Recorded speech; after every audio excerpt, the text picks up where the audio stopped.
Hello dear students, आज अपन class 10th की 8th exercise ऊंचाई एवं दूरी हाइट एंड डिस्टेंस को कंटिन्यू करते हैं। हाइट एंड डिस्टेंस में मैंने आपको क्वेश्चन नंबर 20 तक कंप्लीट करवा दिया था। क्वेश्चन नंबर 19 स्किप हो गया था, तो पहले अपन क्वेश्चन नंबर 19 देखते हैं। उसके बाद अपन क्वेश्चन नंबर 21 और 22 और आगे के क्वेश्चन नंबर 30 तक कंप्लीट करेंगे। तो इससे पहले के क्वेश्चंस देखने के लिए आप मेरे चैनल की प्लेलिस्ट में जाओगे तो टॉपिक वाइज क्लास वाइज आपको सभी वीडियोस अवेलेबल होंगे। तो आज अपन बात करते हैं सबसे पहले क्वेश्चन नंबर 19 की और उसके कुछ आगे के क्वेश्चंस की। तो क्वेश्चन नंबर 19 अपने पास है। क्वेश्चन नंबर 19 है कि 7 मीटर ऊंचे भवन के एक शिखर से, तो 7 मीटर ऊंचा एक भवन है, इसके शिखर से, तो ये समतल जमीन पर होगा। 7 मीटर ऊंचे भवन के शिखर से एक टावर के शिखर का, एक टावर है,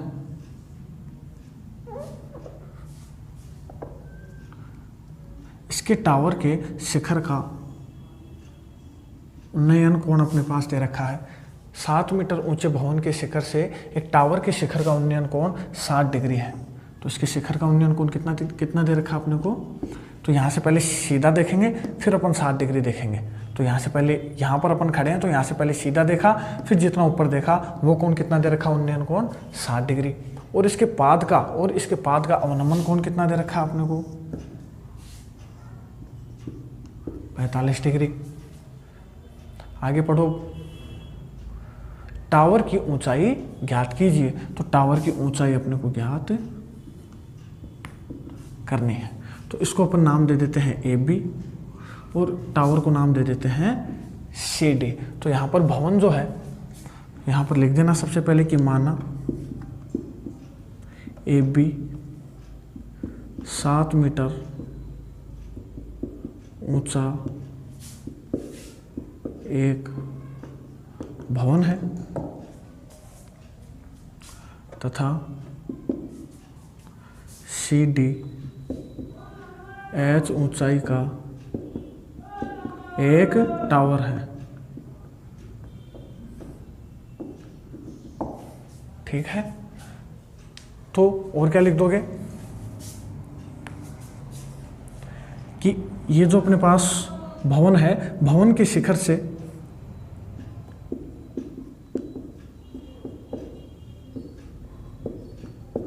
ये जो टावर है के शिखर तथा पाद के उन्नयन तथा अवनमन कोण क्रमशः है कितने, उन्नयन तो कितना है 60 डिग्री और अवनमन है 45 डिग्री है। क्लियर है यहाँ तक। अब आप क्या लिखोगे कि माना ऊंचाई अपन ने H पहले ले लिया, तो अब क्या लिख दोगे कि भवन की ऊंचाई अपने को ज्ञात करनी है। तो भवन की ऊंचाई कितनी होगी, ये टोटल H है। यहाँ ध्यान देना AB अपने पास 7 सेंटीमीटर है और ये दोनों रेखाएं एक दूसरे के समांतर हैं। तो AB अगर 7 सेंटीमीटर है तो ये जो अपने पास CP है ये भी कितनी होगी, 7 सेंटीमीटर। क्लियर है, AB अपने पास 7 सेंटीमीटर है तो CP भी ये दोनों बराबर होंगी, तो ये भी कितनी होगी, यहाँ से यहाँ तक 7 सेंटीमीटर। तो यहाँ जो टोटल ऊंचाई है वो टोटल ऊंचाई किसके बराबर होगी, 7 प्लस में इसको अपन x मान लें। तो टोटल जो ऊंचाई है वो है 7 प्लस में h, यानी h बराबर क्या समीकरण बनी अपने पास, 7 प्लस में x। यानी अपने को x की वैल्यू फाइंड करनी है और उसमें अगर मैं 7 जोड़ दूंगा तो टावर की अपने पास कुल ऊंचाई आ जाएगी। तो अब अपने को x की वैल्यू फाइंड करनी है। तो x की वैल्यू फाइंड करने के लिए ये एक समकोण त्रिभुज है, ये देखना है कि जो x की वैल्यू फाइंड करनी है वो कौन से समकोण त्रिभुज में आ रहा है। तो ये समकोण त्रिभुज है ADP जिसमें x आ रहा है। अब अपना काम बस ओनली x की वैल्यू फाइंड करना है और जैसे x की वैल्यू आएगी उसमें अपन 7 जोड़ देंगे तो टावर की अपने पास कुल ऊंचाई आ जाएगी। तो अब आपको करना क्या है कि जो x है इसका समकोण त्रिभुज कौन सा है, ADP। अब ADP के अंदर अगर मुझे x की वैल्यू फाइंड करनी है तो एक कोण 60 डिग्री तो दे रखा है, लेकिन एक भुजा की भी जरूरत है। तो भुजा कौन सी, ये वाली मान लें y।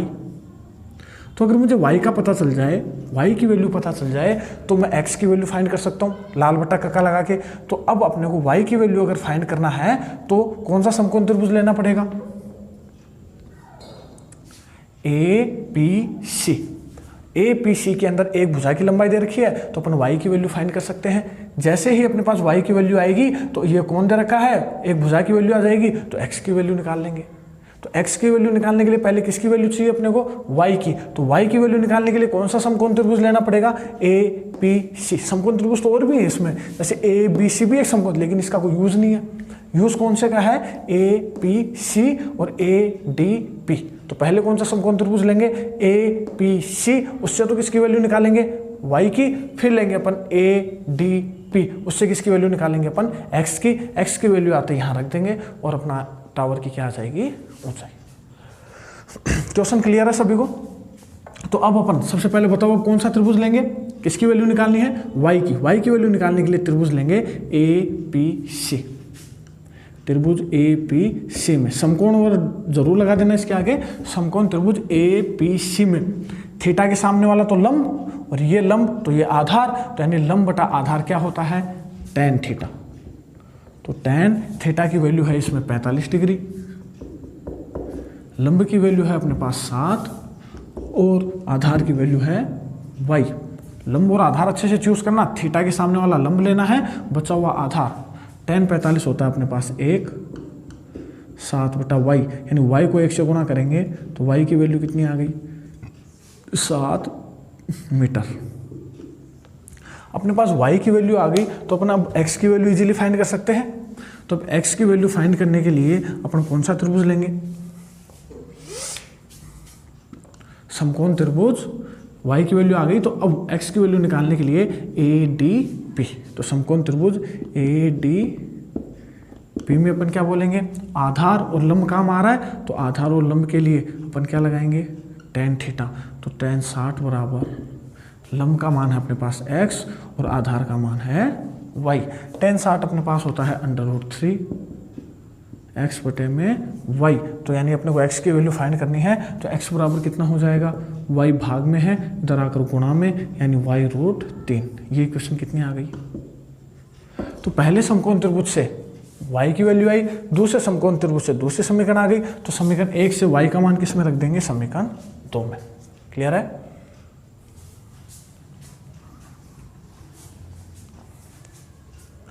तो अब समीकरण 1 से यहाँ y की वैल्यू रखें तो x बराबर कितना हो जाएगा? y की जगह अपन लिखेंगे 7, तो 7 गुणा में √3, यानी x की वैल्यू कितनी आएगी? 7 × 1.732। और जब अपन 1.732 को 7 से मल्टीप्लाई करेंगे तो आएगा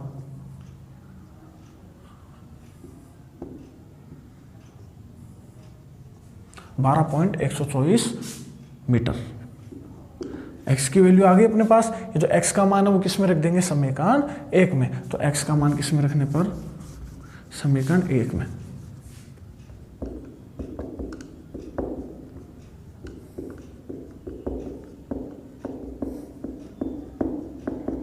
समीकरण 1 में रखेंगे तो टावर की ऊंचाई कितनी आ जाएगी? टावर की ऊंचाई h बराबर आ जाएगी 7 + x, यानी 7 + x की वैल्यू कितनी आई? 12.124, यानी ये हो जाएगा अपने पास 12 और 7 हो जाएगा 19.124 मीटर। ये टावर की क्या आ गई अपने पास? ऊंचाई। और ये ही अपना आंसर। तो क्वेश्चन समझ में आया? बस आपको तो इतना सा ध्यान देना है, ये 7 सेंटीमीटर, ये मीटर में है एक्चुअल, ये मीटर है तो ये भी मीटर में आएगा, ध्यान रखना इसके अंदर। तो ये 7 मीटर, तो ये भी 7 मीटर, और जैसे ये 7 मीटर तो इसकी सहायता से अपन y की वैल्यू फाइंड कर लेंगे। जैसे y की वैल्यू फाइंड कर लेंगे अपन किसकी वैल्यू फाइंड कर लेंगे? इसकी हेल्प से x की वैल्यू फाइंड कर लेंगे। और x में अगर मैं 7 जोड़ दूंगा तो टावर की टोटल ऊंचाई आ जाएगी मेरे पास। आसान है क्वेश्चन। बढ़ते हैं क्वेश्चन नंबर 21 की ओर। 20 नंबर क्वेश्चन मैं इससे पहले वाले वीडियो में करवा चुका हूं। तो अब देखते हैं अपन क्वेश्चन नंबर 21। ये है अपने पास क्वेश्चन नंबर 21। ध्यान से पढ़ो और डायग्राम अच्छे से बनाना है कि एक झील में पानी के तल से, तो सबसे पहले एक झील बना लो। ये झील है,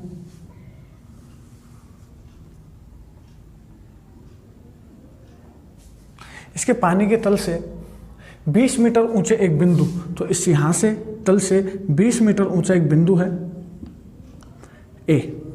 अब आगे पढ़ो कि 20 मीटर ऊंचे बिंदु ए से एक बादल का उन्नयन कोण, तो यहां पर एक बादल है,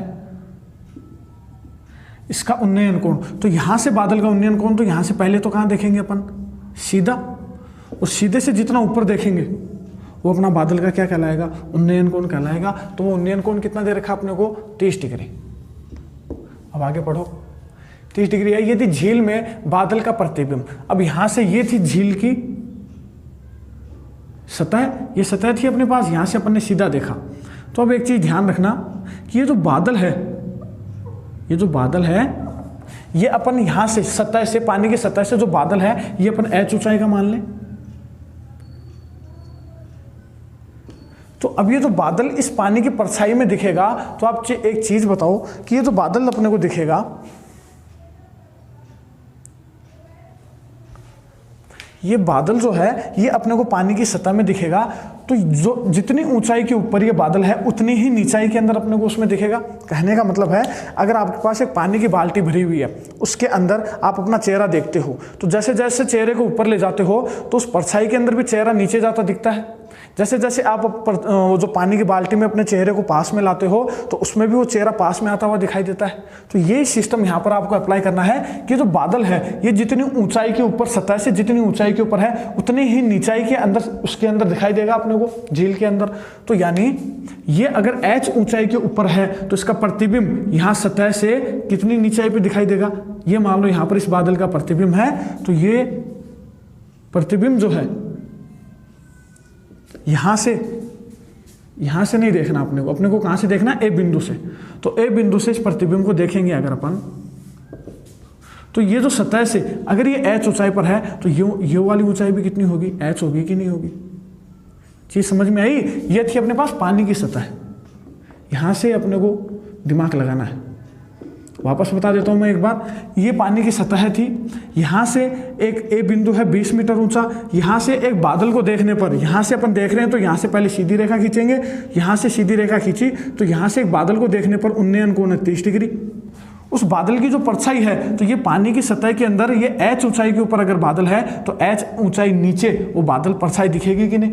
तो यहाँ से अगर ऊपर की तरफ h ऊंचाई लेते हो, तो सेम यहाँ से परछाई भी कितनी लेनी है आपको, h। दूसरी बात, अगर ये उन्नयन कोण 30 डिग्री है, तो ये अवनमन कोण कितना दे रखा आपने को, पढ़ो आगे। ए से बादल का उन्नयन कोण 30 डिग्री है। यदि झील में बादल के प्रतिबिंब का बिंदु ए से, ये ध्यान रखना, यहाँ से मत ले लेना, बिंदु ए से अवनमन कोण कितना है, 60 डिग्री। तो यहां से पहले सीधा देखेंगे तो अवनमन कोण कितना है प्रतिबिंब का, 60 डिग्री हो। तो बिंदु ए से बादल की दूरी ज्ञात करो, तो बिंदु ए से बादल की दूरी अपन x मान लें। एक बार वापस बता दूंगी मैं, वापस ध्यान से समझो।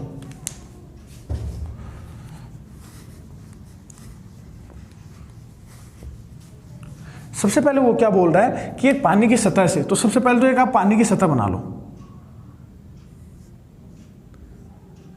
ये है अपने पास पानी की सतह। अब वो क्वेश्चन में बोल रहा है कि पानी की सतह से 20 मीटर ऊंचे एक बिंदु, तो यहां से अपन एक 20 मीटर ऊंचा एक बिंदु ले लेते हैं। यहां से देखने पर एक बादल है अपने पास,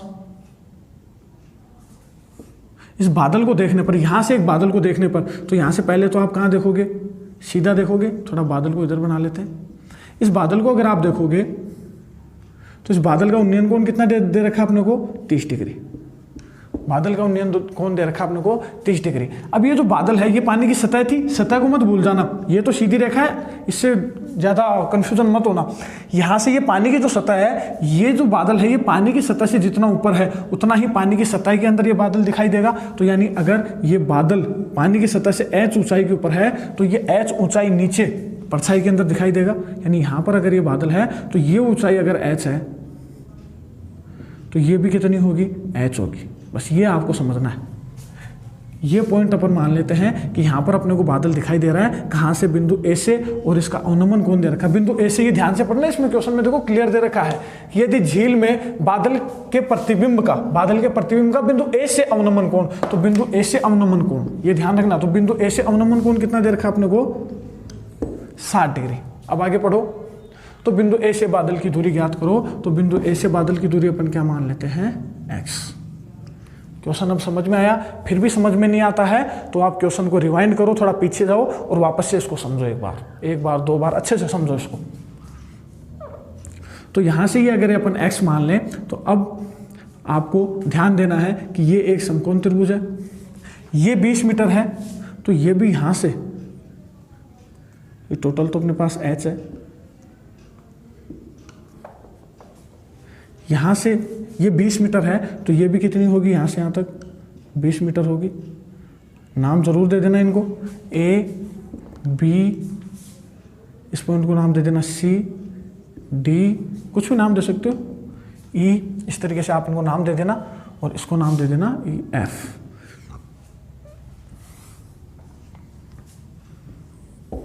अब अपने को x की वैल्यू फाइंड करनी है, तो x की वैल्यू फाइंड करने के लिए आपका माइंड काम करना चाहिए कि सबसे पहले मुझे त्रिभुज ADF एक समकोण त्रिभुज है, इसमें अगर मेरे को एक कोण तो दे रखा है, अगर एक भुजा और पता चल जाए तो मैं इजीली x की वैल्यू फाइंड कर सकता हूँ।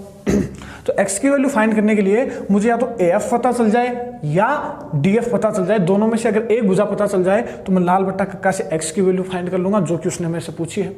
लैंग्वेज आप खुद लिख लेना इसकी, यहाँ पर स्पेस कम है तो लैंग्वेज में आपको बोल के बता देता हूँ। क्या लिखोगे लैंग्वेज में कि AB पानी की सतह से एक बिंदु है A, जिसके x दूरी पर एक बादल है, जिसका सतह BC के अंदर h दूरी के नीचे प्रतिबिंब बनता है। A बिंदु से बादल का उन्नयन कोण 30 डिग्री है तथा बादल के प्रतिबिंब का अवनमन कोण 60 डिग्री है। तो ये आप लैंग्वेज लिखना, बिना लैंग्वेज के आपको नंबर नहीं मिलेंगे, वो पहले बता देता हूँ आप लोगों को, तो इसमें लैंग्वेज जरूर लिखना। अब आप बताना इसमें कि AB किसके बराबर है, FC के। AB बराबर है FC के, तो FC भी कितने की हो जाएगी अपने पास, 20 मीटर की हो जाएगी कि नहीं हो जाएगी, ये चीज समझ में आई आपको? तो ये 20 मीटर हो गई, ये टोटल h थी, ये हो गई अपने पास 20 मीटर, तो ये बची हुई कितनी हो जाएगी, ये मान लो 50 है, 50 में से ये मान लो 50 है और इसमें ये 20 हो गई, तो बची हुई 30 आ जाएगी। तो यहाँ से अभी ये h है, यानी आपने 30 बोली कैसे, h में से 20 को घटा दिया, 50 थी ये 20 हो गई, तो ये 30 कैसे आई, 50 में से 20 को घटा देंगे तो 30 आ जाएगा, यानी h में से किसको घटा देंगे, 20 को, तो बची हुई आ जाएगी कि नहीं आ जाएगी, यानी अपने पास DF कितनी आ गई, h माइनस 20। अब आप इसमें लाल बट्टा कक्का लगाओगे तो त्रिभुज ADF के अंदर आप लाल बट्टा कक्का लगाओगे ADF के अंदर, तो आपको x और h में एक समीकरण मिल जाएगी, उसको नाम दे देना समीकरण नंबर 1। तो देखो मैं बता देता हूं, समकोण त्रिभुज सबसे पहले कौन सा ले लो, ADF। ADF के अंदर क्या क्या काम आ रहा है, एक तो कर्ण और एक लंब, तो क्या लिखोगे, समकोण त्रिभुज ADF में लाल बट्टा कक्का लगाओगे तो इसमें आपको पता चलेगा कि कर्ण और लंब किस में काम आता है, या लंब और कर्ण किस में काम आता है, साइन थीटा में। तो साइन थीटा की वैल्यू है अपने पास 30 डिग्री, लंब की वैल्यू है अपने पास, यहां से यही त्रिभुज लिया है तो इसमें लंब की वैल्यू कितनी है अपने पास, h माइनस 20 बटे में कर्ण की वैल्यू कितनी है, x। साइन 30 होता है अपने पास 1/2, वो जब गुणा करोगे तो x को 1 से गुणा किया x, 2 को इससे गुणा करोगे तो 2h माइनस 2 को 20 से करोगे तो 40। ये समीकरण नंबर कितनी आ गई अपने पास, 1। तो अगर आप ADF में लाल बट्टा कक्का लगाओगे तो समीकरण आ जाएगी आपके पास फर्स्ट। अपने को बस एक ही काम करना है कि यहाँ पर अगर मुझे h की वैल्यू पता चल जाए तो यहाँ से मैं h की वैल्यू रख दूंगा तो मेरे पास x की वैल्यू आ जाएगी, और वो x की वैल्यू अपने को फाइंड करनी थी। तो अब ध्यान से समझना इसको। अब आपका जो कॉन्सेंट्रेशन है वो h की वैल्यू पे होना चाहिए कि आपको h की वैल्यू निकालनी है, x को भूल जाना। जैसे अपने पास h की वैल्यू आएगी वो अपन यहाँ रख देंगे, तो यहाँ x की वैल्यू अपन पुट कर सकते हैं इजीली। क्लियर है? तो अपन को h की वैल्यू पुट करनी है, तो h के लिए अपन कौन सा समकोण त्रिभुज लेंगे, इसको आप y मान लेना।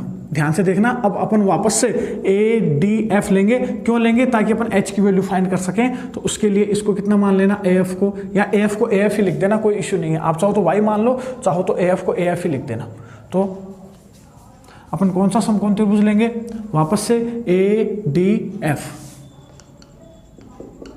अच्छा, अपन ये भुजा क्यों ले रहे हैं AF, ये भुजा अपन AF इसलिए ले रहे हैं ताकि अपने पास इस वाले त्रिभुज के अंदर AF और H के अंदर रिलेशन मिलेगा, और इस वाले त्रिभुज में ये भी एक समकोण त्रिभुज है 90 डिग्री है, तो ये बड़ा वाला ये भी एक इसको भूल जाना अभी, इस वाली लाइन को।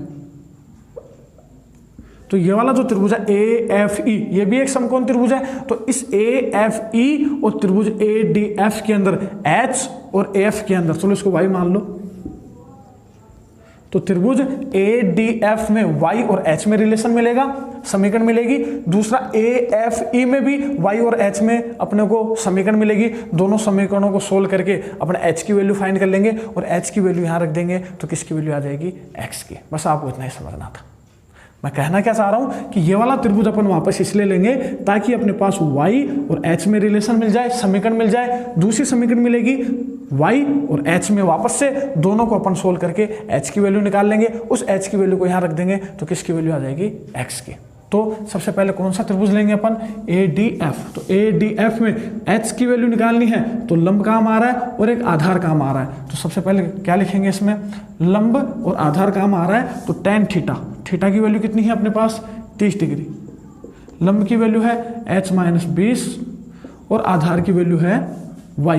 tan 30 से होता है अपने पास 1/√3 H - 20/Y।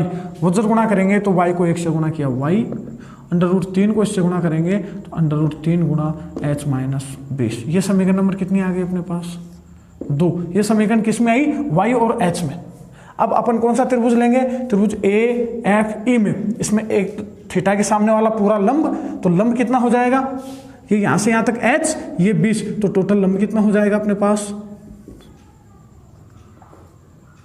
H प्लस में 20। तो एक तो लंब काम आ रहा है और एक आधार काम आ रहा है, तो इसमें भी क्या लगा देंगे अपन? tan theta. तो त्रिभुज AFE में tan थीटा की वैल्यू है 60 डिग्री, लंब की वैल्यू है अपने पास H + 20 और आधार की वैल्यू है अपने पास Y। tan 60 होता है अपने पास √3 बराबर H + 20 बटे में Y भाग में है तो इधर गुणा में आ जाएगा अपने पास, यानी √3 बराबर कितना आ जाएगा अपने पास? √3Y बराबर कितना आ जाएगा? H + 20। यहाँ ये वाली Y की वैल्यू आप किस में रख दो? समीकरण नंबर 3 में रख दो, कैसे भी कर सकते हो। तो अब अपन देखते हैं इस तरफ, समीकरण 1 को मैं ऊपर लिख देता हूँ यहाँ पर, x बराबर 2H - 40। यह है अपने पास इक्वेशन नंबर 1।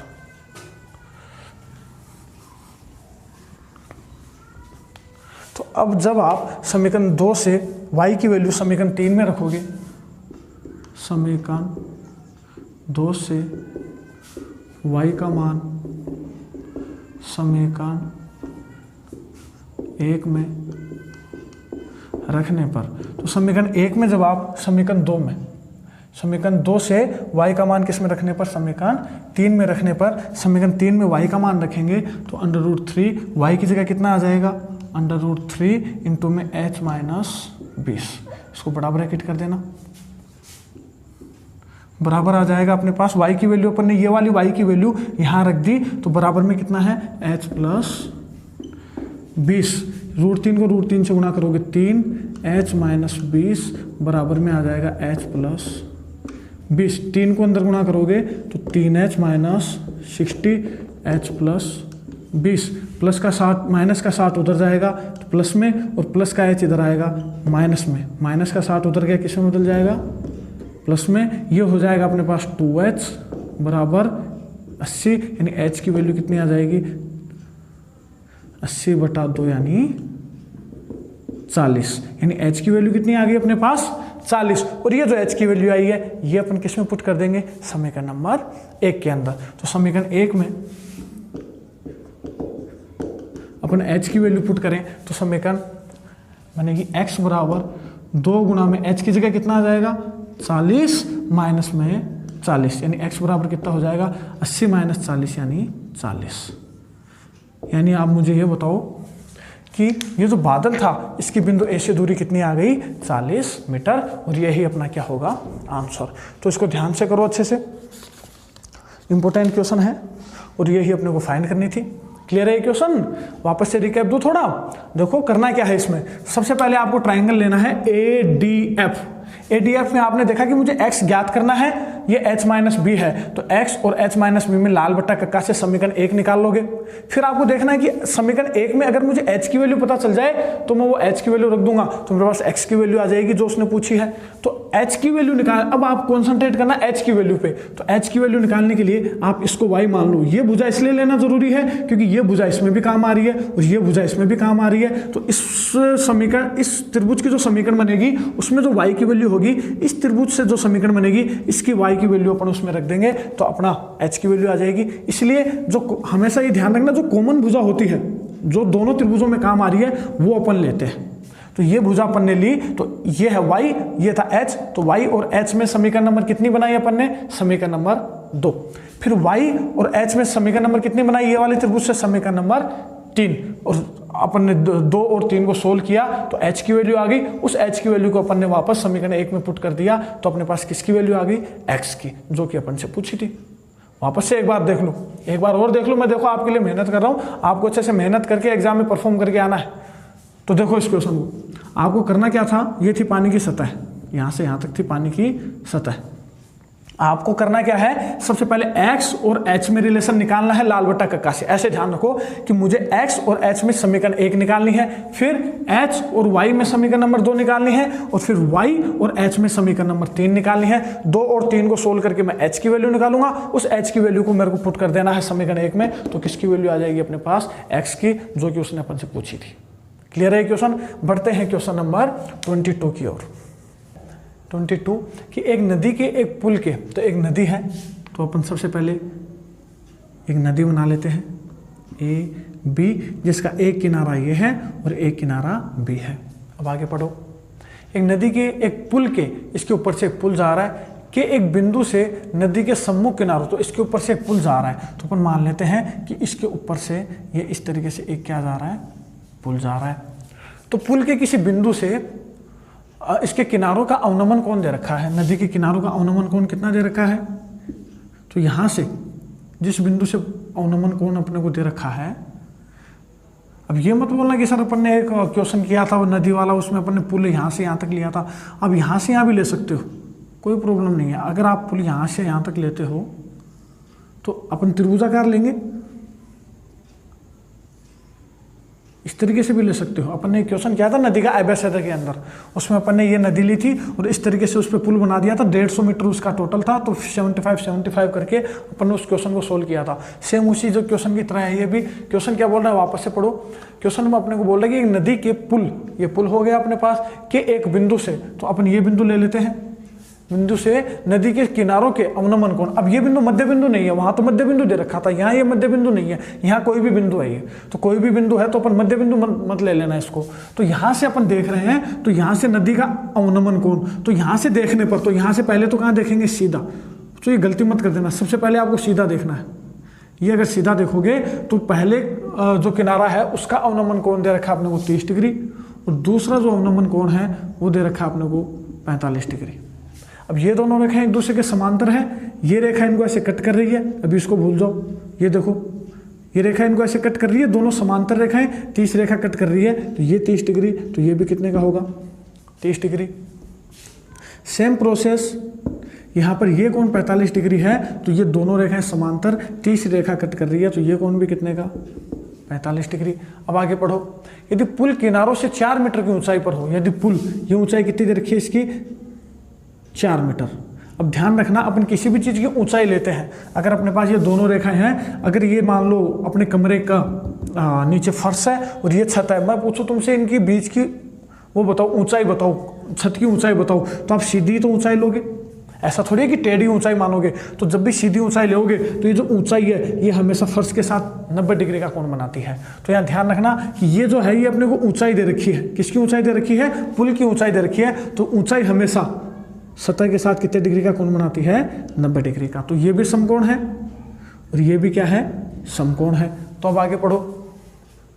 तो नदी की चौड़ाई ज्ञात करो, तो अपने को नदी की चौड़ाई ज्ञात करनी है। वापस से समझा देता हूं। एक नदी है जिसके ऊपर कोई बिंदु है ए, यहां से पहले किनारे को देखते हैं तो अवनमन कोण 30 डिग्री, दूसरे किनारे को देखते हैं तो अवनमन कोण 45 डिग्री, और ये जो पुल था और ये जो नदी थी इसके बीच की दूरी दे रखी है अपने को 4 मीटर। ये पुल नहीं है, पुल तो ये वाला है, लेकिन यहां से अपन नदी को देखेंगे तो पहले सीधा देखेंगे, सीधे से जितना नीचे देखेंगे वो 45 डिग्री, यहां से सीधा देखेंगे, सीधे से जितना नीचा देखा 30 डिग्री, ये 30 तो ये 30, ये 45 तो ये 45, एकांतर कोण। तो अब आपको करना क्या है, समकोण त्रिभुज पहचानना है, नदी की चौड़ाई ज्ञात करनी है। तो इसको मान लो x और इसको मान लो y।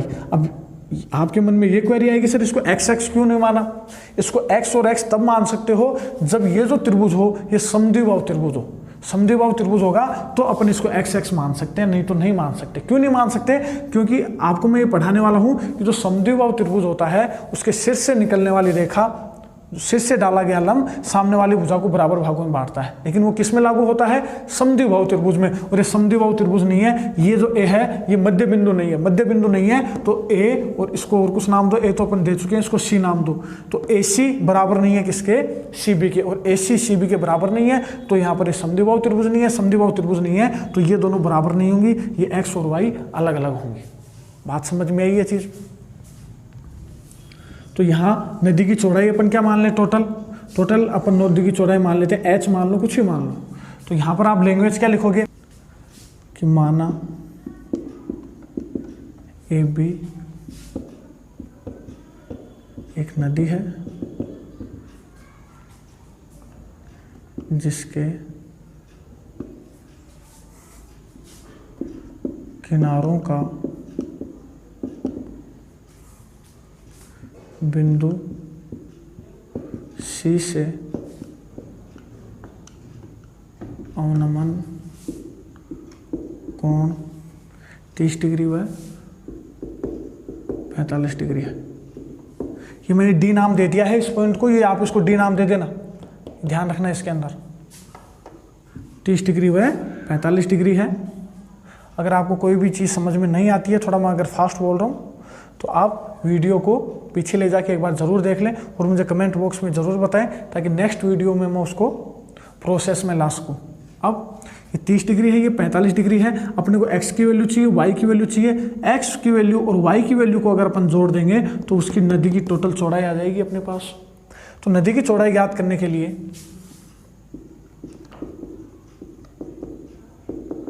नदी की चौड़ाई अपने पास है h बराबर x प्लस में y, इसको नाम दे देना समीकरण नंबर 1। अब अपने को x की वैल्यू निकालनी है, तो x की वैल्यू फाइंड करने के लिए अपन कौन सा त्रिभुज लेंगे? CAD, समकोण त्रिभुज CAD में देखो क्या क्या काम आ रहा है। CAD में क्या क्या काम आ रहा है? आधार और लंब, आधार और लंब काम आ रहा है। तो क्या लगाएंगे? tan थीटा, थीटा की वैल्यू 30 डिग्री, लंब की वैल्यू 4 और आधार की वैल्यू x। tan 30 होता है 1/√3, x को 1 से गुना करेंगे, x बराबर में 4√3। ये किसकी वैल्यू आ गई अपने पास? x की। अब कौन सा त्रिभुज लेंगे अपन? CDB में अपन क्या बोलेंगे कि लंब काम आ रहा है, थीटा के सामने वाला लंब और ये आधार, तो लंब और आधार काम आ रहा है, तो tan थीटा अप्लाई करेंगे तो tan थीटा बराबर क्या हो जाएगा? थीटा की वैल्यू 45, लंब की वैल्यू 4 और आधार की वैल्यू y, यानी tan 45 की वैल्यू होती है 1 बराबर 4/y, यानी y को 1 से गुणा करेंगे तो y की वैल्यू कितनी आ जाएगी अपने पास? 4 मीटर। अपने पास x की वैल्यू आ गई और अपने पास y की वैल्यू आ गई। दोनों को अपन समीकरण 1 में पुट करेंगे तो h की वैल्यू कितनी आएगी? तो नदी की चौड़ाई है वो कितनी आएगी? h बराबर x की वैल्यू है अपने पास 4√3 प्लस y की वैल्यू है अपने पास 4, यानी 4 गुणा में 1.732 प्लस में 4√3 की वैल्यू रख दोगे, इसको गुना करोगे तो 6.928 प्लस में 4, यानी कितना हो जाएगा? 10.928 मीटर। ये किसकी टोटल नदी की क्या आ गई? चौड़ाई, और यही अपना आंसर। तो कर लोगे, आसान था। वापस से बता देता हूँ, नदी के ऊपर कोई बिंदु था तो उसका एक किनारे का अवनमन कोण 30 था, दूसरे किनारे का अवनमन कोण 45 डिग्री था। ये 30 तो ये 30, ये 45 तो ये 45। ये जो इसके बीच की जो पुल था उसकी जो लंबाई दे रखी थी 4 मीटर, लंबाई हमेशा 90 डिग्री पे होती है, तो ये 90 डिग्री बन गया। तो त्रिभुज पहले ले लेंगे CDA, त्रिभुज CDA में लंब और आधार से x की वैल्यू निकाल लेंगे, त्रिभुज CDB में लंब और आधार से y की वैल्यू निकाल लेंगे, x और y की वैल्यू आ जाएगी। तो टोटल h बराबर x प्लस वाई में x और y का मान रखेंगे तो टोटल नदी की क्या आ जाएगी अपने पास, चौड़ाई। कर लोगे इस क्वेश्चन को, अच्छे से ध्यान से करो इसको। बढ़ते हैं क्वेश्चन नंबर 23 की ओर। यह है अपने पास क्वेश्चन नंबर 23। ध्यान से पढ़ो कि एक व्यक्ति एक जहाज के डेक जो पानी की सतह से 10 मीटर ऊंचा है पर खड़ा है। मतलब एक पानी की सतह है AB, उस सतह से 10 मीटर ऊंचा जहाज का डेक है, बिंदु C जहां पर एक आदमी खड़ा है। आगे पढ़ो अब इसको।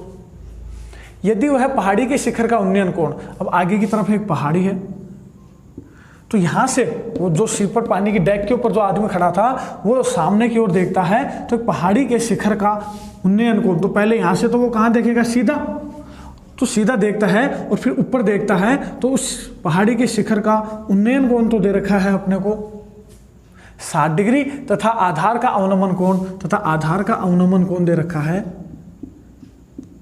30 डिग्री। क्लियर है क्वेश्चन? आगे पढ़ो अब इसको। क्वेश्चन जैसे जैसे बोलता है वैसे वैसे करते जाओ।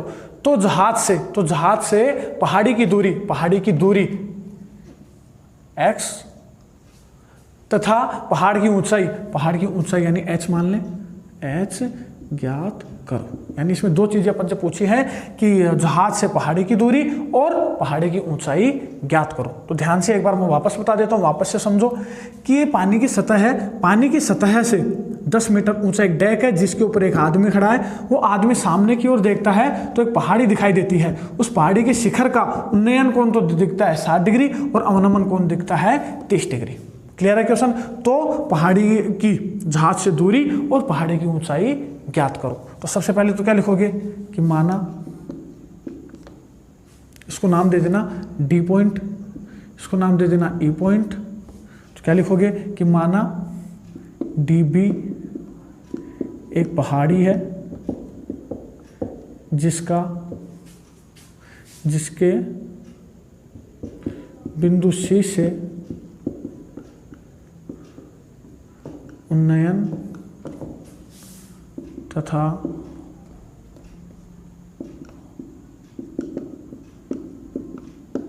अवनमन कोण कितने दे रखे हैं, 60 डिग्री व 30 डिग्री है। अब क्या लिख दोगे कि माना जहाज से पहाड़ी के बीच की दूरी, जहाज व पहाड़ी के मध्य की दूरी बराबर x मीटर, और क्या मान लोगे, तथा पहाड़ी की ऊंचाई कितनी मान लोगे, h मीटर, जो कि अपने को ज्ञात करनी है। आप ध्यान देना कि AB अपन ने x माना है तो CEB कितनी होगी, x। क्यों होगी, ध्यान से देखना।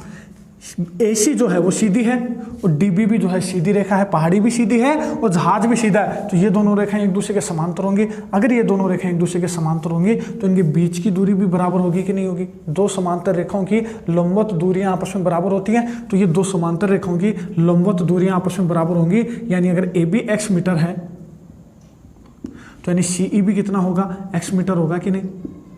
यानी अपने को तो x की वैल्यू फाइंड करनी है ताकि अपने जहाज और पहाड़ के बीच की दूरी आ जाए, तो x की वैल्यू अपने को फाइंड करनी है। दूसरा और कहाँ ध्यान दोगे कि अगर AC 10 मीटर है तो यहाँ देखना ये दोनों रेखाएं एक दूसरे के समांतर हैं, तो AC अगर 10 मीटर है तो BE भी कितनी होगी, 10 मीटर होगी कि नहीं। क्लियर है? अब आपके लिए क्वेश्चन बड़ा आसान बन गया। ये 10 मीटर है यानी समकोण त्रिभुज CEB के अंदर एक भुजा दे दी तो x की वैल्यू निकाल लोगे। x की वैल्यू आ जाएगी तो जहाज और पहाड़ी के बीच की दूरी आ जाएगी। दूसरा, अगर x की वैल्यू आ गई तो आप ये वाली वैल्यू निकाल लोगे, डी ई वाई मान लेते हैं इसको। तो x की वैल्यू आ गई, ये कोण दे रखा है अपने को 60 डिग्री, तो y की वैल्यू निकाल लोगे। तो यहाँ से x की वैल्यू आती है, y की वैल्यू आ जाएगी, y की वैल्यू में 10 जोड़ दूंगा तो टोटल h की वैल्यू आ जाएगी कि नहीं आ जाएगी। बात समझ में आई? तो यहाँ से अब देखना, सबसे पहले आप समीकरण बना लो। समीकरण क्या बना लो? पहले तो कि पहाड़ी की कुल ऊंचाई, पहाड़ी की कुल ऊंचाई कितनी हो जाएगी अपने पास, y प्लस एच बराबर y प्लस में 10। ये टोटल कितनी है, y प्लस 10। तो ये इसको नाम दे देना समीकरण नंबर फर्स्ट। अब उठाओ समकोण त्रिभुज। तो सबसे पहले कौन सा समकोण त्रिभुज उठाओगे? ये भुजा की वैल्यू दे रखी है तो सी ई बी अपन समकोण त्रिभुज लेंगे। समकोण त्रिभुज में अपन क्या बोलेंगे, क्या क्या काम आ रहा है? थीटा के सामने वाला लंब और ये आधार, तो लंब बटा आधार क्या होता है, tan थीटा। थीटा की वैल्यू हो जाएगी अपने पास 30 डिग्री, लंब की वैल्यू है अपने पास 10 और आधार की वैल्यू है मेरे पास x। tan 30 होता है 1/√3 बराबर 10/x। x को 1 से गुना करेंगे x, 10 को √3 से गुना करेंगे तो 10√3। ये किसकी वैल्यू आ गई अपने पास, x की। और यहाँ पर अगर अपन √3 की वैल्यू पुट कर दें तो कितना हो जाएगा, tan इंटू क्या होती है √3 की वैल्यू 1.732, यानी x बराबर, ये जब 0 हटाएंगे तो पॉइंट इधर खिसक जाएगा तो कितना आ जाएगा 17.32 मीटर अपना आंसर।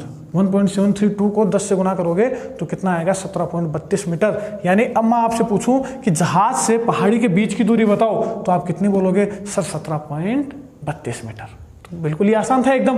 और ये अगर अपन से ओनली पहाड़ी की ऊंचाई पूछता तो भी ये अपने को निकालनी पड़ती। क्यों? क्योंकि फिर इससे अपनी x की वैल्यू आती, x की वैल्यू से अपन y की वैल्यू निकालते और y की वैल्यू आती, फिर अपन उसकी पहाड़ी की ऊंचाई निकाल पाते। लेकिन इसने एक ही क्वेश्चन में 2 क्वेश्चन पूछ लिए। क्लियर है? तो ये तो अपन को वैसे भी निकालनी पड़ती है, अगर ये नहीं पूछता तो भी अपन को ऊंचाई निकालने के लिए x की वैल्यू ज्ञात करनी पड़ती।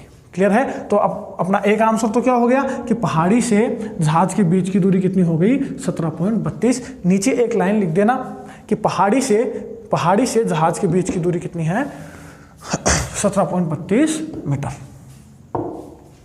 अब सेकंड क्वेश्चन के लिए कौन सा त्रिभुज लेंगे, सी डी ए।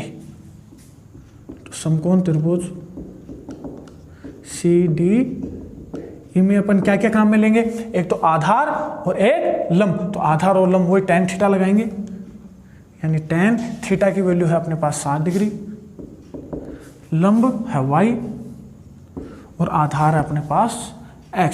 तो tan 60 की वैल्यू होती है √3 बराबर y/x, यानी y बराबर कितना हो जाएगा, ये x भाग में है तो इधर गुणा में आ जाएगा और x का मान रख दें। अगर x का मान रखने पर, तो x का मान रखें तो y बराबर x का मान अपने पास 17.32, या x का ये वाला मान रखोगे तो ज़्यादा आसान पड़ेगा। x का ये वाला मान क्या है, 10√3। यहाँ से ऐसा क्यों आसान है वो देखो इधर कि x का मान कितना आया, 10√3। x की जगह क्या लिख देंगे, 10√3 और 1√3 पहले से भी है, यानी √3 गुना √3 कितना हो जाएगा, 3। यानी y की एग्जैक्ट वैल्यू क्या आ जाएगी। एक्चुअल में क्या होता है कि यहाँ अगर 1.7 ये वाली वैल्यू रखोगे ना 17.32 तो आपके पॉइंटों में आंसर आएगा, और यहाँ डायरेक्ट कितना आ रहा है 30 मीटर। तो अलग अलग आंसर क्यों आ रहे हैं, इसका रीजन ये है कि यहाँ पर ये जो √3 की वैल्यू अपन रखते हैं 1.732, ये √3 जो होती है वो एक अपरिमेय संख्या होती है, और अपरिमेय संख्या होने के कारण ये फिक्स वैल्यू नहीं होती। √3 की 1.732 जो है ये फिक्स वैल्यू नहीं होती, फिक्स वैल्यू नहीं होती, इसलिए इसका पॉइंटों में आंसर अलग अलग आता है। जब अपन √3 रखे तो फिक्स वैल्यू आ गई, अगर अपन x की जगह 17.32 रखते तो अपने पास पॉइंटों में वैल्यू आती, अप्रोक्स वैल्यू आती, फिक्स वैल्यू इसलिए नहीं आती क्यों, क्योंकि √3 की वैल्यू एग्जैक्ट 1.732 नहीं होती है, ये अपन लगभग वैल्यू लेते हैं। क्लियर है? तो ये अपना y की वैल्यू आ गई। यानी अब अगर अपन पहाड़ी की ऊंचाई ज्ञात करना चाहें तो पहाड़ी की ऊंचाई कितनी हो जाएगी अपने पास, निकालो।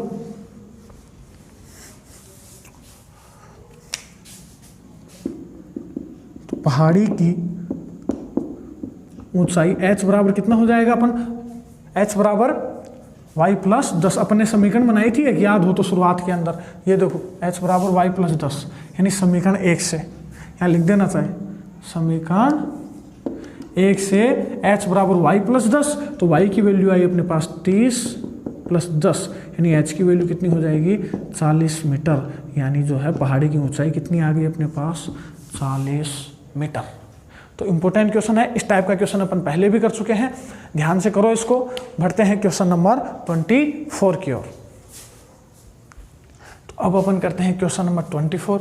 क्वेश्चन नंबर 24 क्या बोलता है कि एक 12 मीटर ऊंचा पेड़, तो सबसे पहले एक 12 मीटर ऊंचा पेड़ है जो किसके ऊपर है, जमीन के ऊपर है। ये 12 मीटर ऊंचा पेड़ है, ये टोटल ऊंचाई है 12 मीटर। अब आगे पढ़ो, इसको नाम दे देते हैं AB। कि एक 12 मीटर ऊंचा पेड़ तेज हवा से इस प्रकार टूट जाता है कि उसका शीर्ष जमीन को छूने लगता है और जमीन के साथ 60 डिग्री का कोण बनाता है। ज्ञात करें कि तेज हवा से पेड़ जमीन से कितनी ऊंचाई से टूटा। तो अपन मान लेते हैं कि जमीन से पेड़ इतनी ऊंचाई से टूटा h मीटर से, इसको अपन मान लेते हैं कि h मीटर से पेड़ ऊंचाई से टूटा और यहाँ से टूटकर इसका जो शीर्ष है वो किसको छूने लगता है, जमीन को छूने लगता है। ये वाला जो शीर्ष है ये जमीन को छूने लगता है और जमीन के साथ 60 डिग्री का कोण बनाता है, तो यानी 60 डिग्री का कोण बनाता है। तो अपन को क्या फाइंड करना है, तो बताइए कि तेज हवा से पेड़ कितनी ऊंचाई से टूटा। तो अपन ने h ऊंचाई मान लिया, तो सबसे पहले क्या लिखोगे कि माना पेड़ h ऊंचाई से टूटा तथा पेड़ का शीर्ष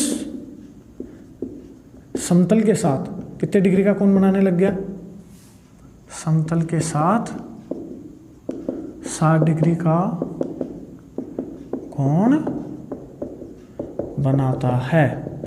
तो अगर ये पेड़ जो है ये समतल के साथ सीधा खड़ा है तो ये कोण तो 90 डिग्री हो गया और ये h हो गई, ये 60 हो गई। तो अब अपने को h की वैल्यू फाइंड करने के लिए ये जो त्रिभुज था AB, इसको नाम देते हैं C और इसको नाम दे देते हैं D।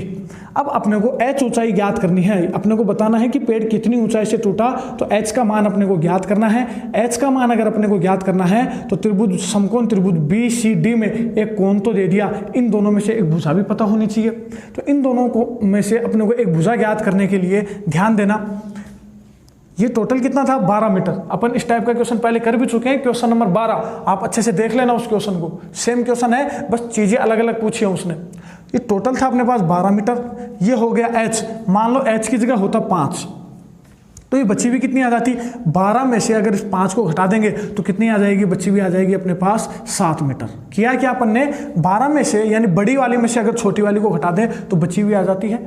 आपको यही ध्यान रखना है कि हमेशा जब भी बड़ी वाली में से छोटी वाली को घटा देंगे, इस बड़ी वाले में से छोटी वाली को घटा देंगे तो बची हुई वैल्यू आ जाएगी। मतलब 12 मीटर में से अगर मैं ये 5 मैंने मानी थी, अभी एक्चुअल में है कितनी है h, तो 12 में से अगर मैं इस h को घटा दूंगा तो यानी 12 माइनस h, ये बची हुई आ जाएगी कि नहीं आ जाएगी अपने पास, तो बची हुई कितनी आ गई, AC कितनी आ गई अपने पास 12 माइनस h मीटर। अब ध्यान देना, ये जो टूटा हुआ पार्ट था ये समतल को छूने लग गया, तो जहां से ये टूटा है ये ऊपर से टूटा हुआ पार्ट ही ऐसे आके नीचे गिरा है। ऐसा तो नहीं है कि ये जो ऊपर टूटा हुआ पार्ट था ये नीचे आके लंबा हो गया, ऐसा तो नहीं है। तो जो पार्ट AC है वो का वो पार्ट CD होगा। तो अगर AC अपने पास 12 माइनस h है तो CD भी कितना हो जाएगा 12 माइनस h मीटर। ये समझ में आया क्या, वापस बता देता हूं, ये पेड़ की टोटल लंबाई थी 12 मीटर, BC अपन ने h मान ली तो बची हुई कितनी आ जाएगी, बड़ी में से छोटी को घटा देंगे तो 12 माइनस h बची हुई आ जाएगी।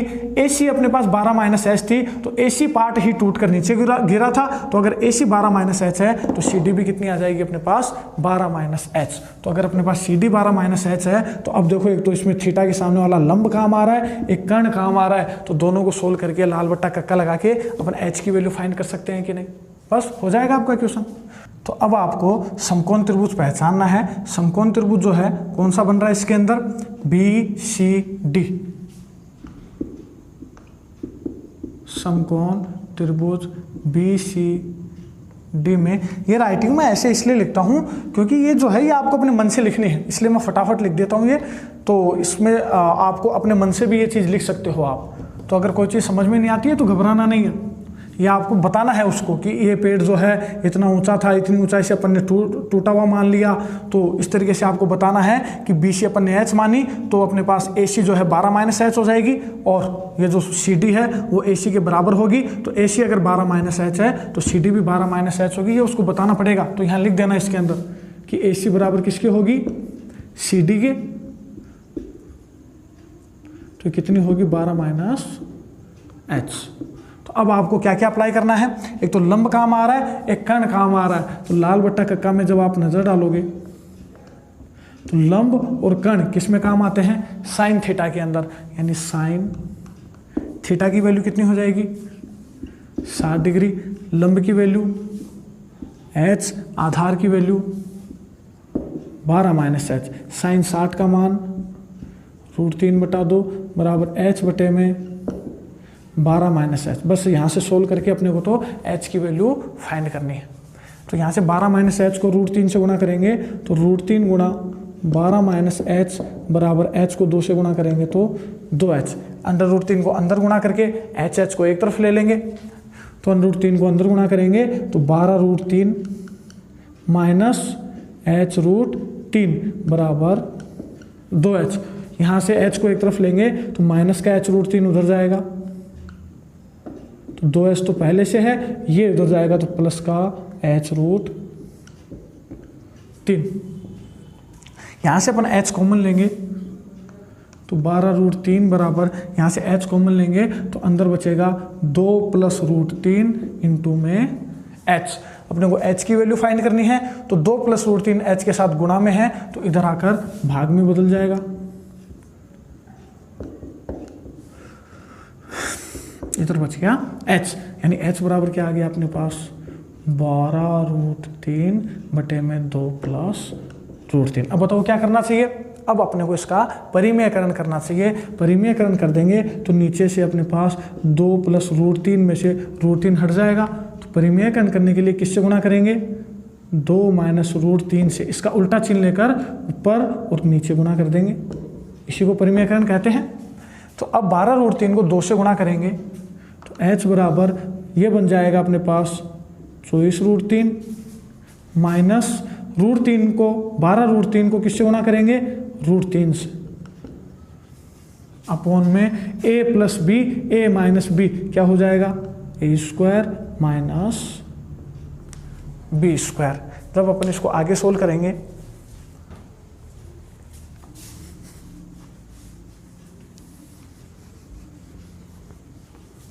तो क्या बनेगा अपने पास, H बराबर 24√3,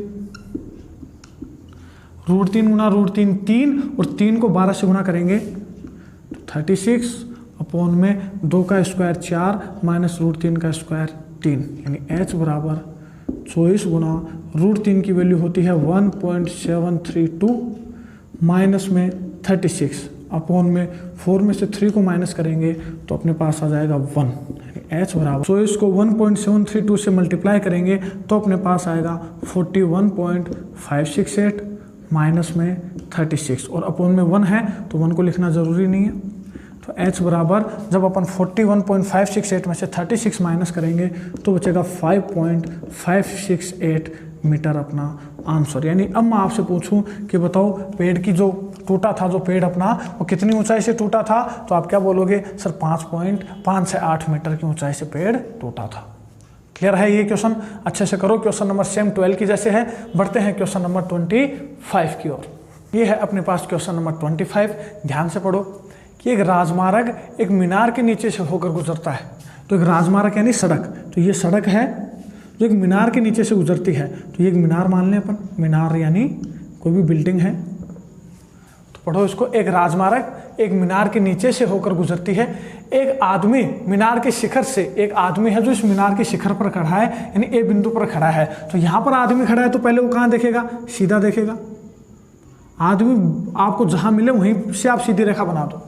फिर एक आदमी मीनार के शिखर से एक कार को देखता है। तो यहाँ पर मान लो एक कार आ रही है। अब क्या बोल रहा है ये कि एक आदमी मीनार के शिखर से एक कार का अवनमन कोण कितना पाता है, वो कार का अवनमन कोण वो पाता है 30 डिग्री।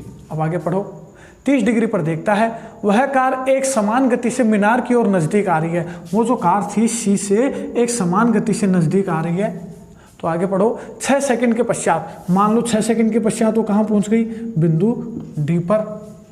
आगे पढ़ो, 6 सेकंड के पश्चात कार का अवनमन कोण कितना हो जाता है, कार का जो अवनमन कोण है, यहाँ से पहले सीधा देखेगा, सीधा देखने के बाद ये जो अवनमन कोण है ये कितना आता है, 60 डिग्री। हमेशा सीधी रेखा के साथ बनाना, ये ध्यान रखना, सीधी रेखा के साथ 60 डिग्री और सीधी रेखा के साथ 60 डिग्री। अब आगे पढ़ो, 60 डिग्री हो जाता है, कार कितने समय में मीनार के नीचे से गुजर जाएगी, यानी ये जो कार है यहाँ कितने समय में वो पहुँच जाएगी।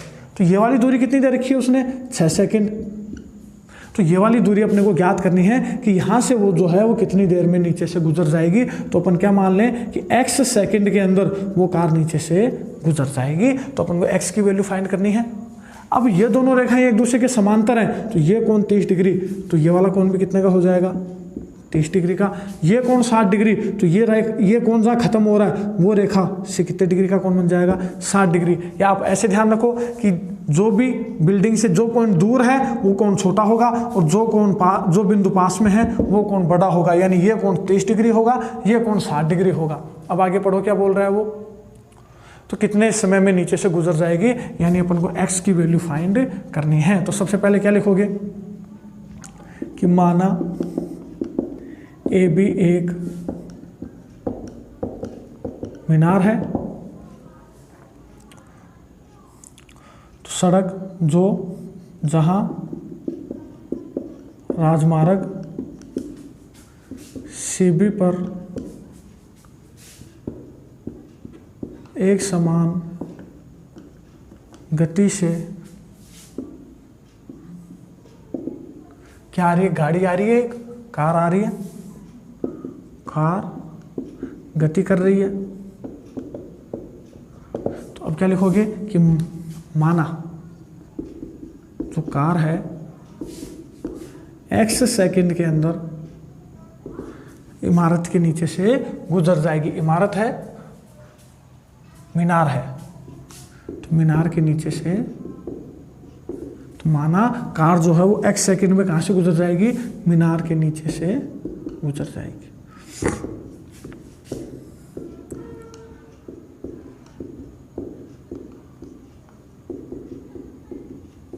तो अब तो आप इस क्वेश्चन को कर सकते हो इजीली।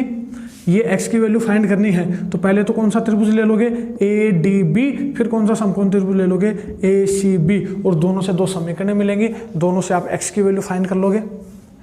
तो यहाँ पर ये 6 सेकंड है, ये x सेकंड है, तो यहाँ से यहाँ तक टोटल कितना हो जाएगा, 6 प्लस में x सेकंड हो जाएगा कि नहीं हो जाएगा, ये 6 ये x, तो टोटल कितनी हो जाएगी, 6 प्लस में x सेकंड। अब समकोण त्रिभुज कौन सा लेंगे, देखो समकोण त्रिभुज ADB में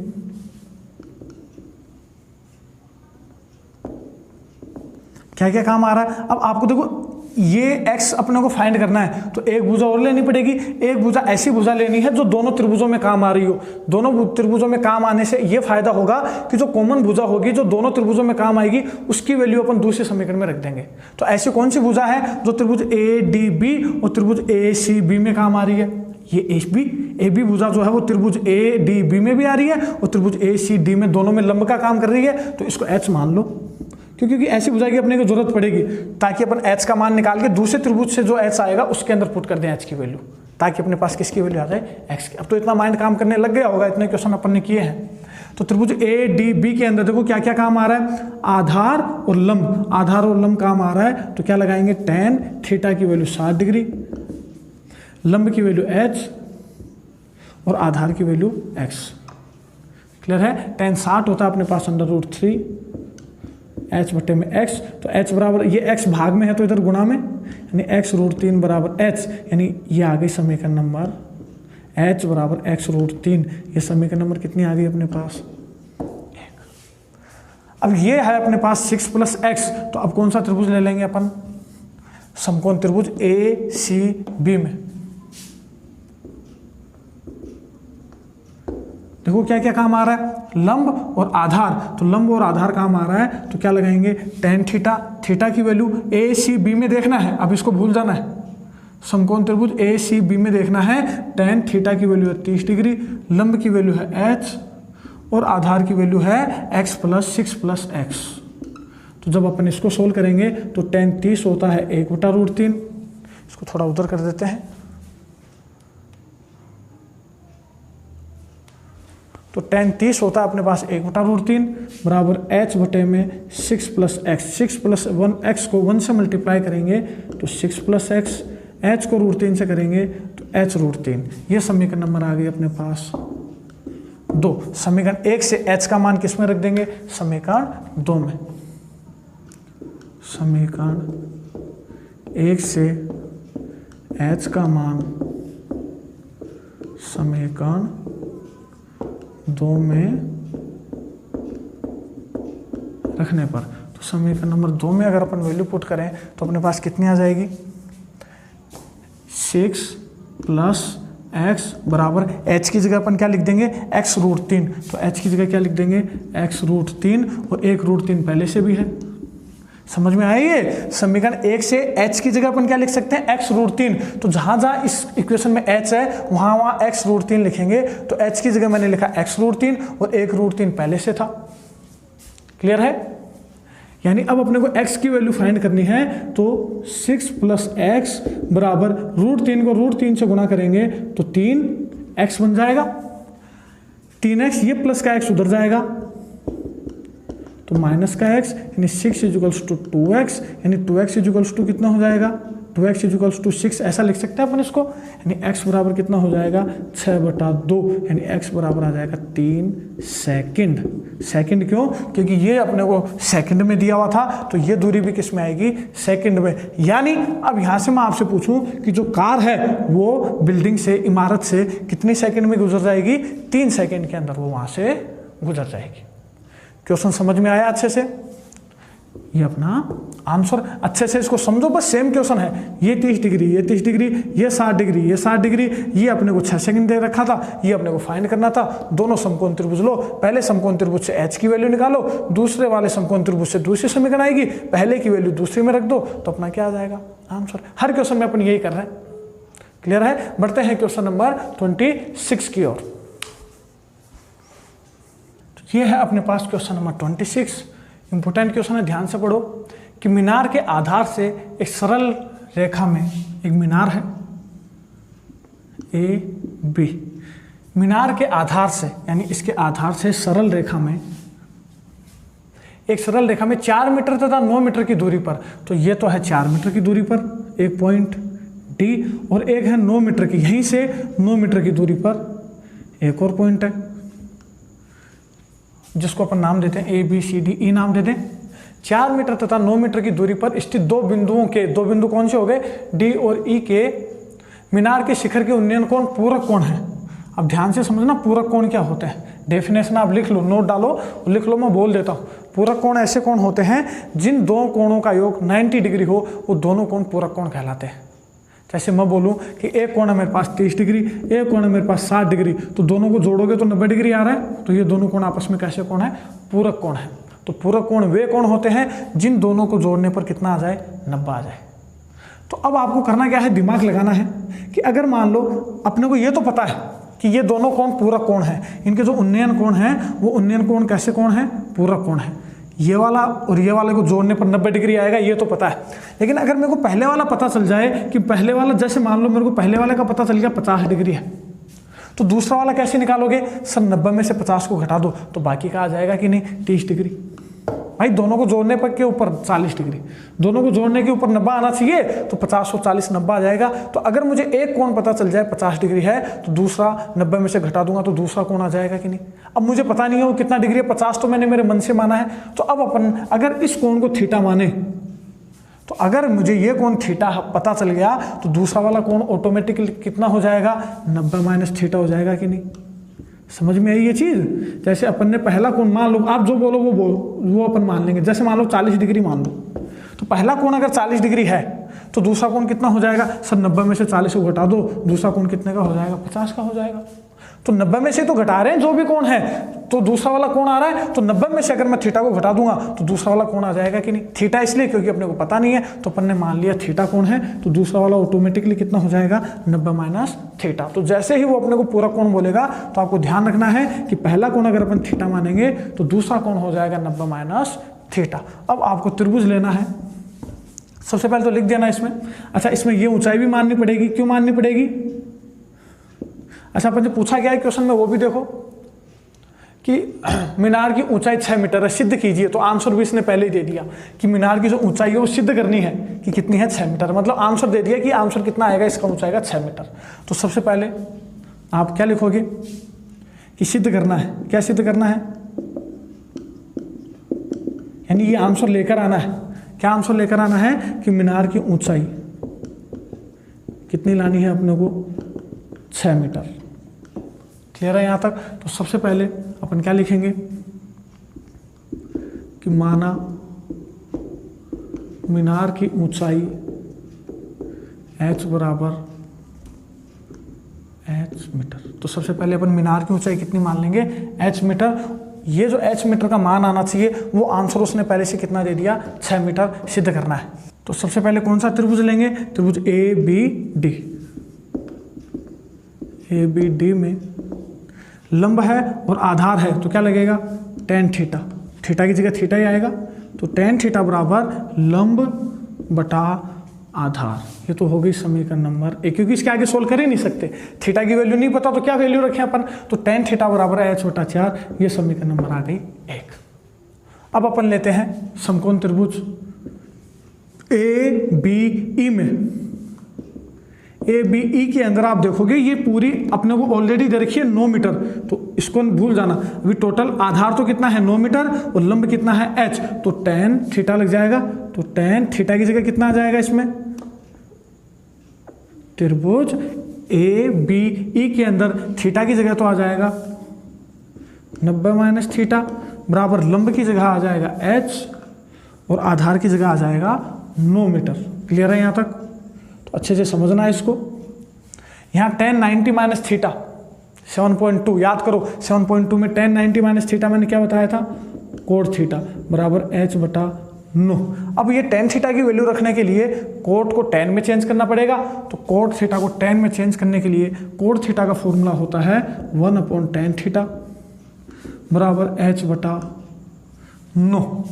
tan थीटा को जब अपन यहाँ से वैल्यू रखेंगे तो tan थीटा की क्या वैल्यू रखेंगे, 1, ये बड़ा वाला बटा यहाँ लिख देना समीकरण 1 से। तो समीकरण 1 से tan थीटा की वैल्यू रखने पर tan थीटा का मान रखने पर, तो tan थीटा का मान रखोगे तो tan थीटा का मान क्या है, h बटा 4। तो 1 बटे में tan थीटा की जगह क्या रखोगे, h बटा 4 बराबर में h बटा 9। बड़े बटे के नीचे वाली वैल्यू हमेशा उल्टी हो जाती है, तो यानी 4 तो ऊपर आ जाएगा, नीचे आ जाएगा h बराबर h बटा 9। वो जब गुणा करेंगे तो h गुना h स्क्वायर बराबर 4 नेम 36, यानी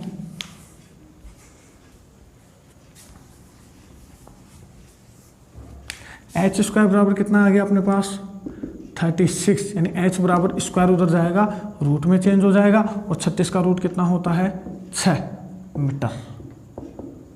ये अपना आंसर। तो मैं अगर आपसे पूछूं कि ये जो अपने पास क्वेश्चन नंबर 26 में मीनार थी, इस मीनार की ऊंचाई अपने पास कितनी आ गई, 6 मीटर। ये अपना आंसर कर लोगे इस। अच्छा, आंसर नहीं, ये एक्चुअल में सिद्ध करना था अपनों को, मीनार की ऊंचाई कितनी सिद्ध करनी थी, 6 मीटर। तो यहाँ पर लिख देना हैंस प्रूव्ड। हैंस प्रूव्ड का मतलब होता है इति सिद्धम, संस्कृत में, हिंदी में हो गया एच का मतलब हो गयो, पी को मतलब पूर्व। यह आप लिख सकते हो कि ये अपने को सिद्ध करना था, तो हैंस प्रूव्ड h बराबर 6 मीटर। क्लियर है? तो अब बढ़ते हैं अपन क्वेश्चन नंबर 27 की ओर। ये है अपने पास क्वेश्चन नंबर 27।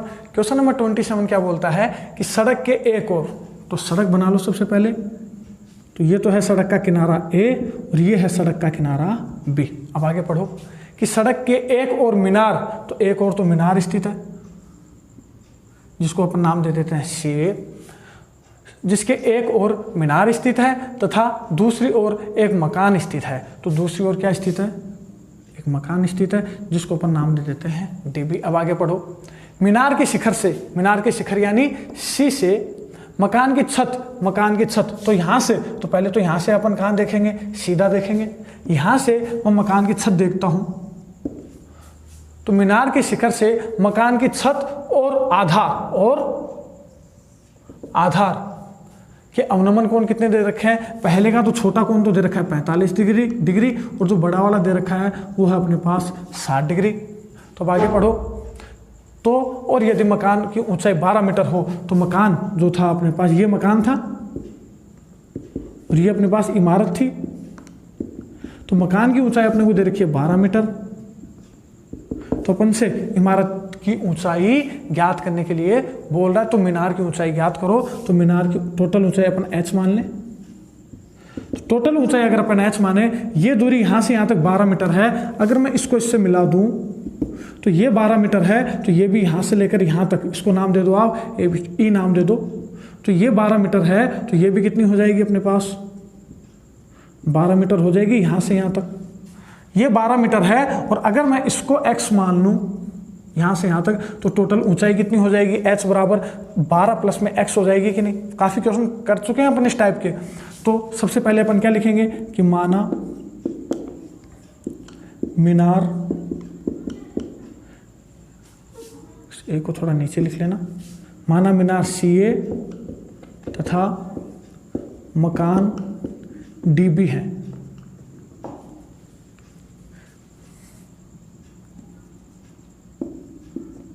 मीनार के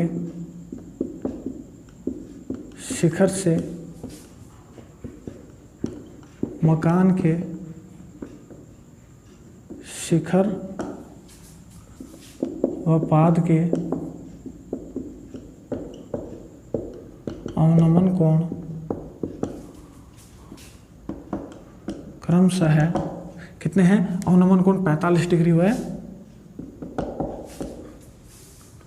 60 डिग्री है। तो अवनमन कोण 45 डिग्री और 60 डिग्री हैं। तो अब ध्यान देना कि ये दोनों रेखाएं एक दूसरे के समांतर हैं। तो ये वाला कोण अगर 45 डिग्री है, तो तीसरी रेखा कट कर रही है। तो आपको तो इतना देखना है कि ये जो कोण जहाँ खत्म हो रहा है जिस लाइन पे, उस लाइन से बनने वाला कोण ये कितने का होगा? 45 डिग्री का एकांतर कोण है। तो ये कोण 45, तो ये 45। ये कोण कहाँ खत्म हो रहा है? इस जगह आकर। तो ये वाला कोण कितने का हो जाएगा? 60 डिग्री का। और ये कोण कितने डिग्री का? 90 डिग्री का। और ये कोण भी कितने डिग्री का? 90 डिग्री का। तो अब यहां पर आपको समकोण त्रिभुज नजर आएंगे CED और CAB। दोनों में कॉमन भुजा कौन सी होगी? ये अगर मैं y मान लूं, ये वाली भुजा अगर मैं y मान लूं, तो ये वाली भुजा भी, ये वाली भुजा y है, तो ये वाली भुजा भी क्या होगी? y होगी कि नहीं? यानी समीकरण जो पहला अपना त्रिभुज बनेगा CED, उससे अपन x और y में रिलेशन निकाल लेंगे, समीकरण 1। दूसरा जो त्रिभुज बनेगा CAB, उससे भी x और y में दूसरा रिलेशन आ जाएगा। दोनों को एक दूसरे से सोल्व कर लेंगे, तो जिसकी वैल्यू अपन से x की जो वैल्यू पूछी है वो अपना आंसर हो जाएगा। एक्चुअल में x की वैल्यू नहीं पूछी, x की वैल्यू पता चलेगी, उसमें अपन 12 जोड़ेंगे तो इमारत की कुल ऊंचाई आ जाएगी कि नहीं आ जाएगी। तो सबसे पहले अपन क्या लिखेंगे? इमारत की कुल ऊंचाई कितनी लिखोगे बताओ? h बराबर 12 प्लस में x। ये अपने पास क्या आ गई? इमारत की कुल ऊंचाई। अब अपने को अगर इमारत की कुल ऊंचाई निकालनी है, तो अपन x की वैल्यू अगर अपन फाइंड कर लें, तो x की वैल्यू में अगर अपन 12 जोड़ देंगे तो इमारत की कुल ऊंचाई अपने पास आ जाएगी। तो यहां पर अपने को x की वैल्यू फाइंड करने के लिए सबसे पहले कौन सा समकोण त्रिभुज लेंगे? समकोण त्रिभुज CED में। CED में क्या क्या काम आ रहा है? CED में बाकी सबको भूल जाना, त्रिभुज CED देखना बस। CED में एक तो देखो लंब काम आ रहा है, एक आधार काम आ रहा है। तो क्या लगेगा? tan थीटा की वैल्यू 45, लंब की वैल्यू CED में लंब की वैल्यू है x और आधार की वैल्यू है अपने पास y। tan 45 होता है 1 बराबर x बटा y। यहाँ y को 1 से गुणा करेंगे तो y बराबर x। ये समीकरण नंबर कितनी आ गई? अब कौन सा त्रिभुज उठाएंगे?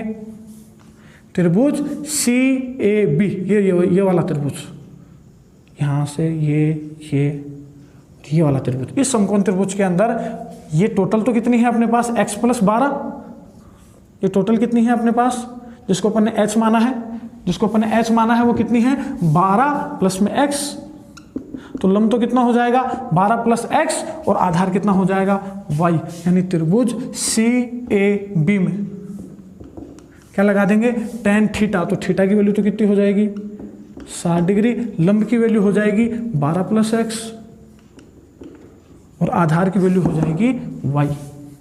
tan 60 की वैल्यू होती है √3 बराबर 12 + x बटा y, y भाग में है इधर गुणा में आ जाएगा, तो कितना हो जाएगा y √3 बराबर 12 + x, ये समीकरण नंबर आ गई अपने पास 2। अब अपने को वैल्यू किसकी फाइंड करनी है, अपने को वैल्यू फाइंड करनी है x की, तो अपने को दे रखा y बराबर x, मतलब y x के बराबर है, तो जहां जहां y है वहां अपन x को रिप्लेस कर सकते हैं। तो y की जगह मैं क्या रिप्लेस कर दूंगा समीकरण 1 से, जिसकी वैल्यू फाइंड करनी है ना उसको रखना है, बाकी दूसरे को रिप्लेस कर देना है। अपने को x की वैल्यू फाइंड करनी है, तो x की वैल्यू फाइंड करने के लिए y को रिप्लेस करेंगे, तो y की जगह मैं x लिखूंगा, तो ये बन जाएगा x √3 बराबर 12 + x। अब यहाँ से x को एक तरफ ले लो, तो x √3, ये प्लस का x आएगा इधर माइनस में, बराबर में इधर बचेगा 12, यहाँ x कॉमन आ जाएगा, यहाँ पर बचेगा √3 - 1 बराबर 12, यानी x बराबर कितना आ जाएगा अपने पास 12 बटे में √3 - 1। इसका क्या कर देंगे अपन परिमेयकरण। तो जब अपन इसका परिमेयकरण करेंगे तो क्या बनेगा अपने पास x बराबर 12 बटे में √3 - 1। जब अपन इसका परिमेयकरण करेंगे, परिमेयकरण करना आता होगा, माइनस से उल्टा चिन्ह ले लो प्लस और ऊपर नीचे गुणा कर दो सेम टर्म से। x बराबर 12 को गुणा करेंगे तो 12 गुणा में √3 + 1 बटे में a - b, a + b क्या बन जाएगा a² - b², यानी x बराबर 12 गुणा √3 + 1, तो एज इट इज √3 का स्क्वायर 3 माइनस में 1 का स्क्वायर 1, और 3 में से जब अपन 1 को घटाएंगे तो कितना बचेगा 2 से ये कितनी बार कट जाएगा 6 बार, यानी x बराबर कितना आ जाएगा अपने पास 6 को अंदर गुणा करेंगे तो 6 √3 प्लस में 6 √3 और 6 को 1 से गुणा करेंगे तो 6, यानी x बराबर कितना आ जाएगा अपने पास 6 गुणा √3 1.732 और प्लस में कितना आ जाएगा 6। जब अपन इनको मल्टीप्लाई करेंगे तो अपने पास बनेगा 6 को इससे मल्टीप्लाई करेंगे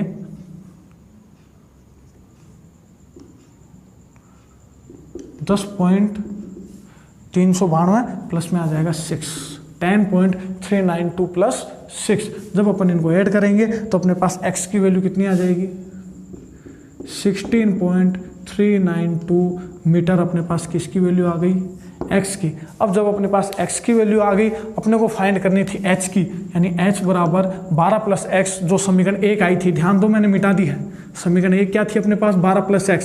अपन से क्या पूछा था क्वेश्चन में, अपन से क्वेश्चन में पूछा था इमारत की कुल ऊंचाई बताओ, तो कुल ऊंचाई बताने के लिए ये 12 मीटर और ये x, तो टोटल ऊंचाई कितनी हो जाएगी 12 + x। तो x की वैल्यू कितनी आ गई अपने पास 16.392, तो x यानी 16.392 में 12 जोड़ देंगे तो अपने पास इमारत की कुल ऊंचाई आ जाएगी कि नहीं। यही अपन ने पहले समझा था, यानी समीकरण 1 से। समीकरण 1 में ध्यान दोगे आप तो h बराबर कितना आ जाएगा, h बराबर आ जाएगा 12 + x। तो x की वैल्यू अपन क्या लिखेंगे 16.392, तो ये कितना हो जाएगा अपने पास, ये हो जाएगा 28.392 मीटर इमारत की कुल ऊंचाई अपना आंसर।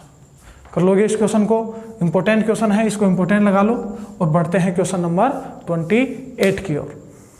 क्वेश्चन नंबर 28 अपने पास है कि यदि सूर्य का उन्नयन कोण 30 डिग्री से 60 डिग्री में परिवर्तित हो जाता है तो इन दोनों उन्नयन कोणों पर 15 मीटर ऊंचे खंभे, तो सबसे पहले एक आपको 15 मीटर ऊंचा खंभा बनाना है AB।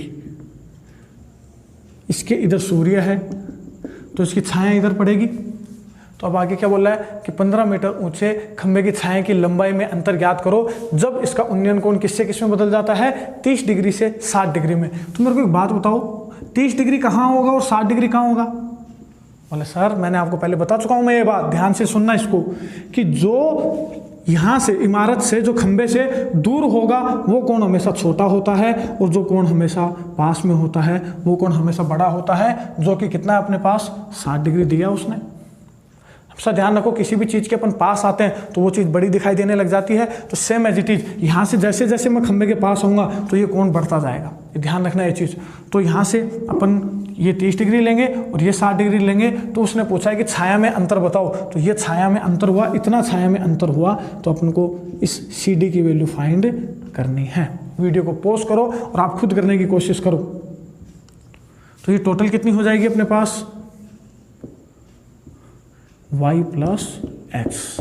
तो सबसे पहले आप हिंदी लिख लेना इसकी। क्या हिंदी लिखोगे कि माना AB एक खंबा है जिसकी ऊंचाई 15 मीटर है। फिर क्या लिखोगे कि सूर्य का जो उन्नयन कोण है वो 30 डिग्री से 60 डिग्री में परिवर्तित होता है, तो माना छाया की लंबाई में परिवर्तन x मीटर का होता है। लिख लोगे ये हिंदी। वापस बोल के बताऊं, मैं वापस बोल के बता देता हूं कि एक खंबा, माना एक खंबा AB है जिसकी ऊंचाई 15 मीटर है। तो अब आगे आपको x की वैल्यू फाइंड करनी है। तो x की वैल्यू फाइंड करने के लिए सबसे पहले अपन कौन सा समकोण त्रिभुज लेंगे, समकोण त्रिभुज ABC से।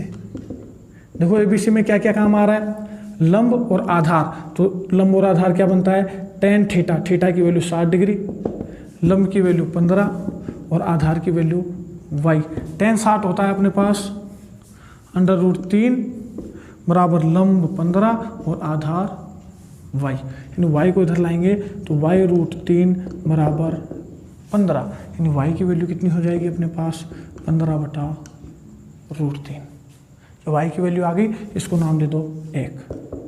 चाहो तो √3 से ऊपर नीचे गुणा कर दो, लेकिन अभी मत करो। लास्ट में जो आंसर पूछा है उसमें नीचे रूट नहीं होना चाहिए, तो जो आंसर आएगा उसमें अपन चेंजेस कर लेंगे। तो अब कौन सा त्रिभुज लोगे, समकोण त्रिभुज ABD में। ABD में क्या क्या काम आ रहा है, लंब और आधार। तो लंब और आधार यानी tan थीटा, थीटा की वैल्यू 30 डिग्री, लंब की वैल्यू 15 और आधार की वैल्यू y प्लस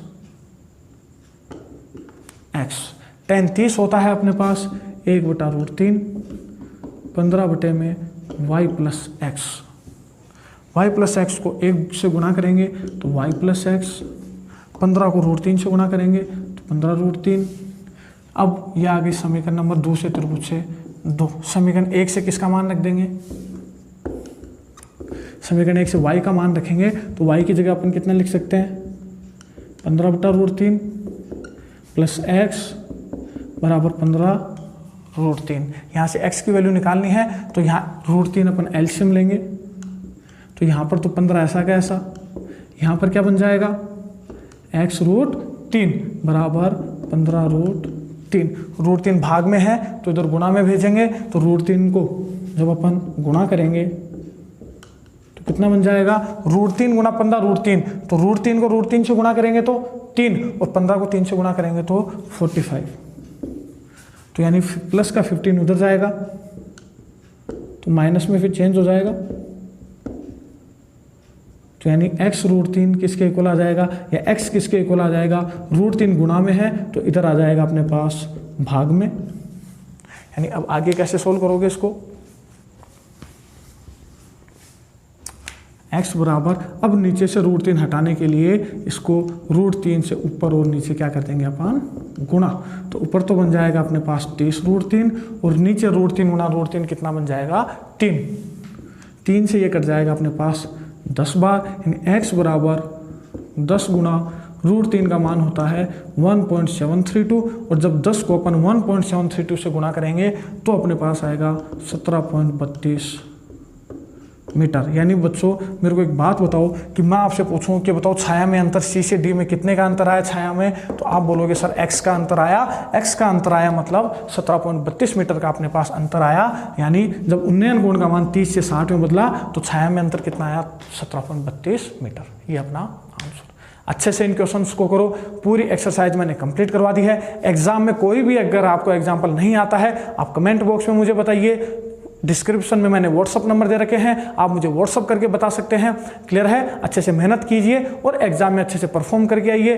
क्वेश्चन अच्छे से अगर आपको समझ में आ रहे हैं तो वीडियो को लाइक कीजिए, अपने फ्रेंड सर्किल में जितने भी दोस्त हैं सबको शेयर कीजिए। आज के लिए इतना ही, बाकी बात करेंगे अपन नेक्स्ट वीडियो के अंदर। नई प्रश्नावली के साथ आएंगे अपन नए वीडियो के अंदर। आज के लिए इतना ही, बहुत बहुत धन्यवाद।